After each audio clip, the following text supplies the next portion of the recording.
Police সূত্রে জানা গেছে, ধৃত পাচারকারীর নাম আনন্দ রাজ, বাড়ি বিহারে। বৃহস্পতিবার সে মালদা জেলা পুলিশের তল্লাশি অভিযানে মালদা শহরের ঝলঝলিয়া এলাকার এক হোটেলে ধরা পড়ে।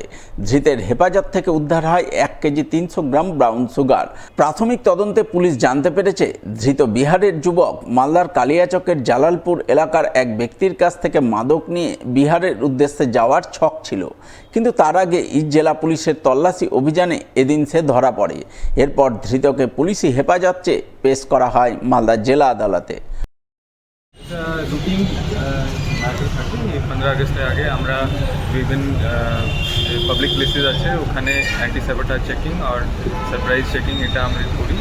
হোটেল লজেস যেখানে থাকতে পারে ওখানেও চেকিং হয়। কালকে একটা চেকিংয়ে আমরা 1500 গ্রাম ব্রাউন সুগারও ধরেছি, এটা বিহারের লোক ছিল কাছ থেকে। আর বাকি সব জায়গায় আমরা সবাইকে অ্যাওয়্যার করছি, যদি এরকম কোনো আইসোলেটেড ব্যাগ এরকম কোনো জিনিস পান তো পুলিশকে ইনফর্ম করবেন, আমরা অবশ্যই চেক করবো। আর সবাইকে 15 আগস্টের শুভেচ্ছা। ভালো থাকবেন, কোনো সমস্যা হলে